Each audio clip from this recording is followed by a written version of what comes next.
Jeju Island is one of South Korea's most famous travel destinations. It sits off the southern coast of Korea.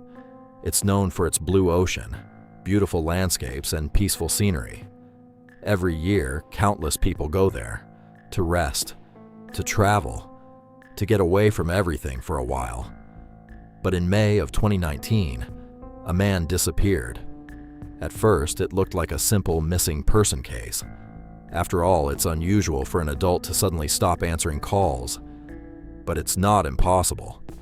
Still, as time passed, he didn't come back. His phone was turned off.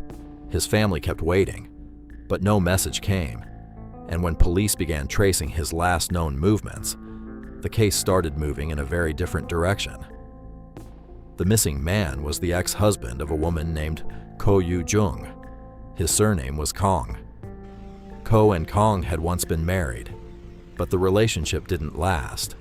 There had been conflict between them, and eventually they divorced. Their young son was being raised by Koh Yu-jung. Kong was only able to see his son on certain scheduled days. After the divorce, Koh remarried another man. She had started a new family, but her connection to Kang was not completely over, because between them there was still a young child. Then one day, Koh contacted Kang. She told him he could see his son. The meeting place was Jeju Island. For Kang, this was a chance to see his son after a long time apart. He accepted the offer, but he had no idea that this meeting would become his final journey. The day of the meeting was getting closer. It was supposed to be simple. A father seeing his son after a long time apart. That was all it seemed to be. But before Koh Yu-jung went to Jeju, she searched some disturbing phrases online. The weight of bones. How to remove bloodstains. And that wasn't all.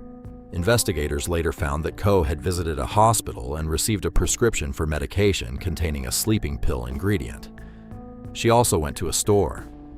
There, she bought several items: a saw, plastic bags, cleaning products, cleaning tools. Taken one by one, these were ordinary items, things anyone could buy. Nothing about them looked especially unusual. But after what happened, those items took on a completely different meaning. At the time, no one knew that these ordinary-looking purchases would later become important pieces of the investigation.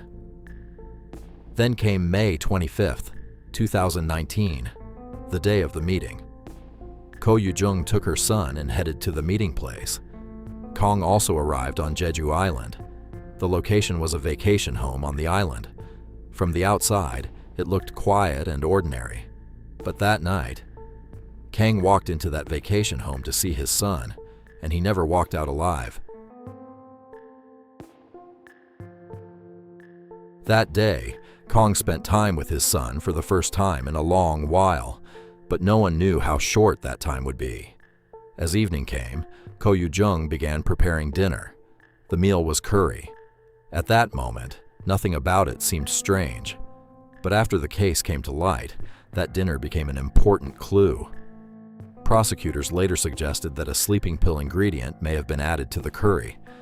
No one directly witnessed exactly what happened inside that vacation home that night. But one thing was clear. After that night, Kang was never seen again. And Koh's actions didn't stop there. She used Kang's phone to send messages to her own phone. It was an attempt to make it look as if Kang was still alive, and as if he had left the rental on his own. After the case became public, another disturbing story came out. A young child who was there reportedly saw something on Koh's clothes and face and asked, "What is that?"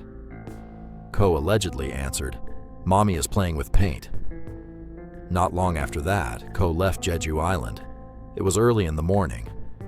She boarded a ferry from Jeju and headed toward the mainland. And while she was on that ferry, Koh threw something into the sea. At that moment, Kang's family knew nothing. They were only worried because they couldn't reach him. One day passed, then another. Kang did not come back. Eventually, his family reported him missing, but even then, they still didn't know that Kang would never come home again. After the missing person report was filed, police began tracing Kang's last known movements. His trail ended at a vacation home on Jeju Island. Investigators searched the inside of the rental. At first glance, it looked clean. But when they tested for blood, reactions appeared in multiple areas. Someone had tried to erase the traces. From that moment on, this was no longer just a missing person case. It became a murder investigation, and the focus of the investigation turned toward one person, Koh Yu-jung. Detectives began tracking her movements, phone records, CCTV footage, ferry records, purchases made before and after the incident. Then, inside Koh's vehicle, investigators found more important traces: blood connected to Kang, and traces of a sleeping pill ingredient. The investigation was closing in on one person. June 1st, 2019. Cheongju, a city in central South Korea. At an apartment complex, detectives finally arrested Koh Yu-jung. She was reportedly taking out the trash when police approached her. It was an almost ordinary moment, but in that moment, the suspect in a case that had shaken South Korea was finally in police custody. After the arrest, the investigation went deeper. Investigators began putting Koh Yu-jung's actions back together in chronological order, and that timeline seemed to point in one direction. This was not an accident. Prosecutors believed this was a planned crime, but Koh told a different story.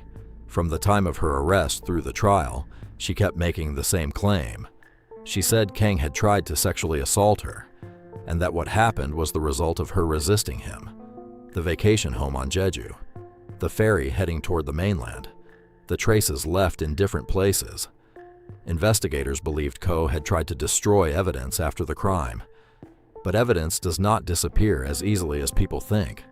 A frame caught on CCTV, a trace left inside a car, a search history that wasn't gone. As those pieces came together, the case moved toward the courtroom. After the investigation was complete, the case went to trial. In court, prosecutors argued that this was a planned murder. Koh Yu-jung continued to claim that it had been an accidental act, but the court accepted the prosecution's argument and the evidence. After a long trial, Koh Yu-jung was sentenced to life in prison. In South Korea, life imprisonment is one of the heaviest punishments available, apart from the death penalty. But even after the verdict, the case was not truly over. Kang was never fully returned to his family. Koh Yu-jung may have believed she could hide everything, but the truth always leaves traces somewhere. And in the end, those traces pulled the truth she tried to hide back into the light. This has been The Hidden Archive. Thank you for watching.